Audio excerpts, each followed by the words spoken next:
Welcome back everybody to the channel. It's me, Alejandro Mendoza, or the Nerd Chicano. Either way how you say it, it's all good here.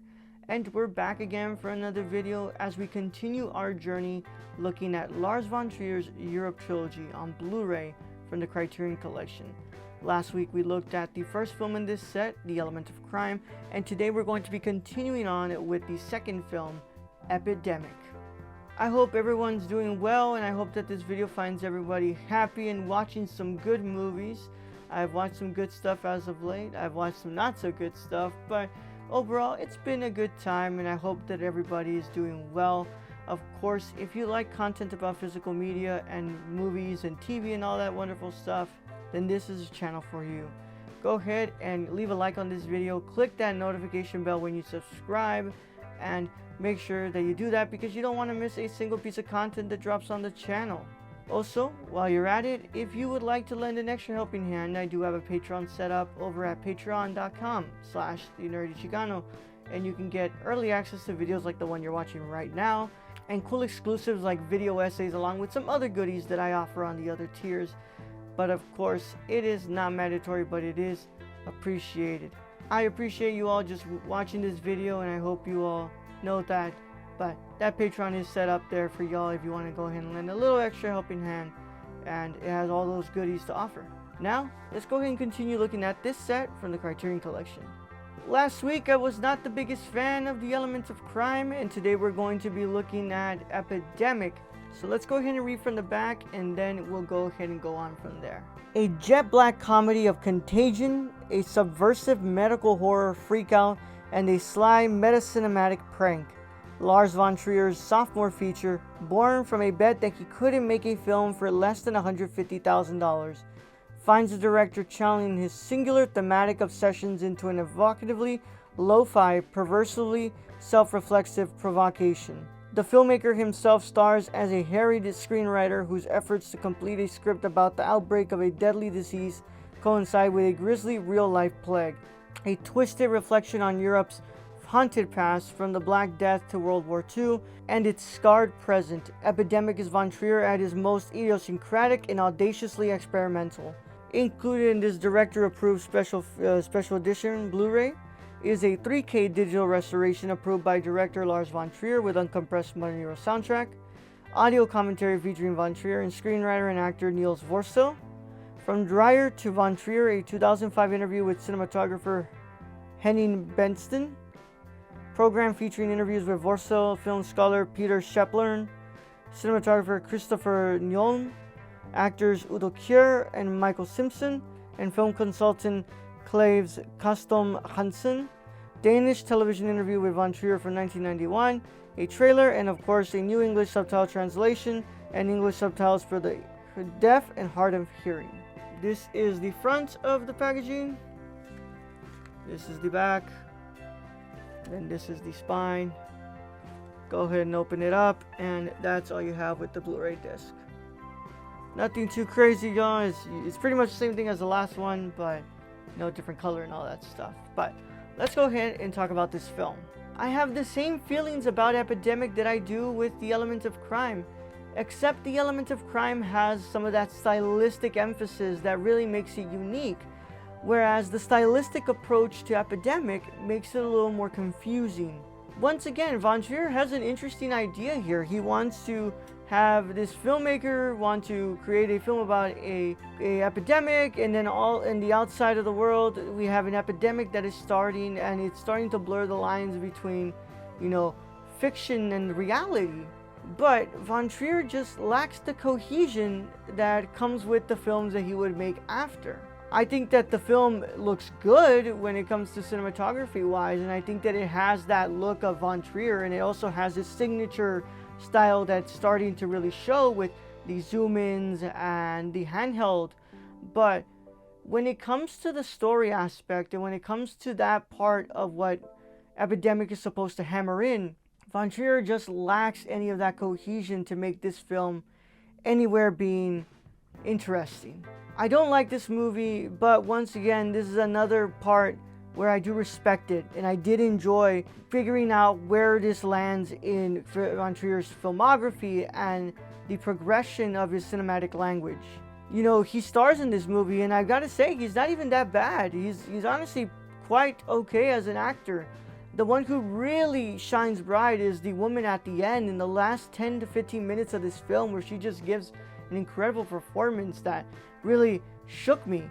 But the thing is that you can't really feel too drawn to that performance when the story itself doesn't really lend itself, and it makes you more happy that the film is ending rather than interested to see how it's wrapped up.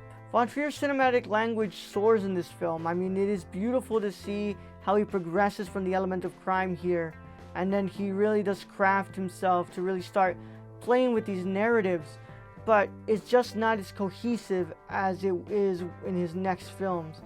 But once again, like I said, I don't like this movie. I don't really think that it's that special, but I do think when you're studying the filmography of Lars von Trier, and you're witnessing the progression of that cinematic language from probably one of the most unique directors out there, this is a really interesting one to watch, because you really do see how he takes those narratives and how he plays with the cinematography of this film.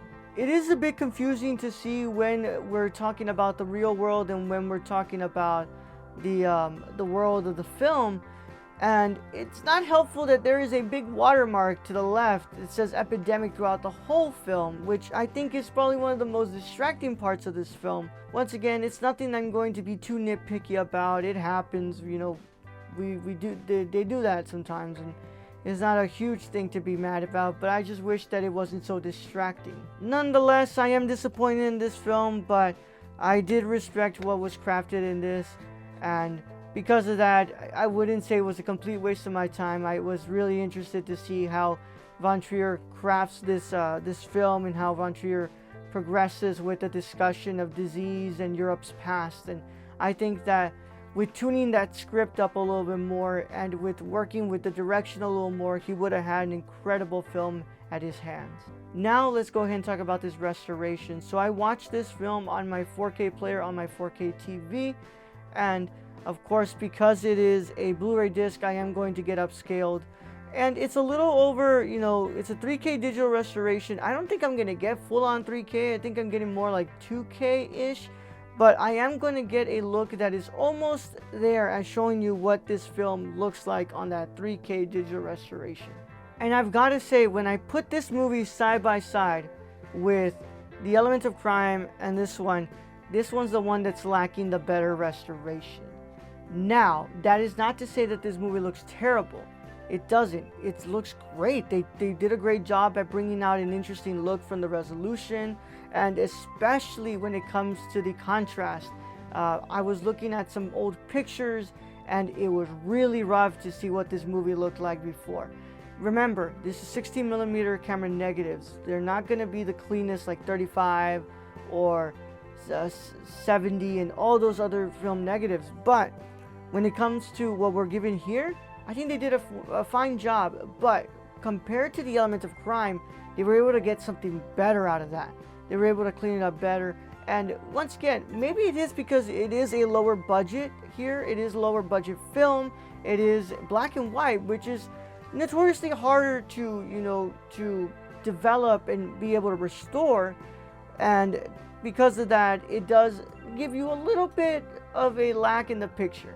But overall, I think it is a good restoration. They did a good job with keeping the amount of grain that is needed to make it look like a film that came from 16mm camera negatives. You know, other than that, I really don't have anything that's really substantial that I'd say that like I found in the Element of Crime.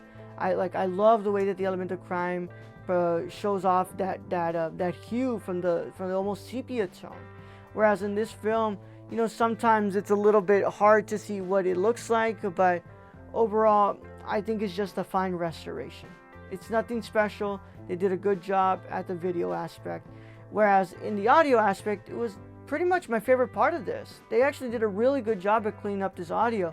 Yes, you hear some popping. Yes, you hear some scratches, but overall, from a 16mm negative, from that magnetic track, it sounds pretty good. It's pretty clean. It's pretty well balanced with the score and everything, and especially with the sound effects, nothing sounds too out of balance. Nothing sounds too loud or too low. Everything sounds good.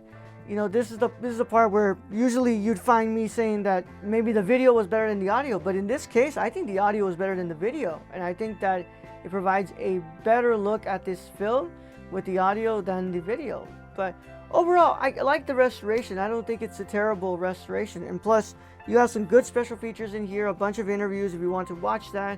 I have not watched these. I've watched a little bit of the short films, but I never finished them. I watched some of the interviews, a little bit of those interviews, but I didn't finish them. But I say, for these special features and a good audio, a good video and audio restoration, I think that it makes it worth watching this here. But to keep up to date with me on all things social media, make sure you follow me at The Nerd Chicano on both Instagram, Twitter, Letterboxd, Serialized, Twitch, and on TikTok. I'm the same handle on all of those. Make sure you're keeping up to date with what I'm doing over at The Nerdcore by checking us out at thenerdcore.com, The Nerdcore on YouTube and on Twitch. And of course, check all that stuff out. We're on the same thing on all those, and we're doing a lot of cool stuff with our podcast. I'll see you all again next week when we talk about the final film in this set, Europa. But in the meantime, to my wonderful cinephiles and renowned scholars, celebrate the love of cinema today, tomorrow, and every day after. Catch you all in the next one, guys. Bye-bye.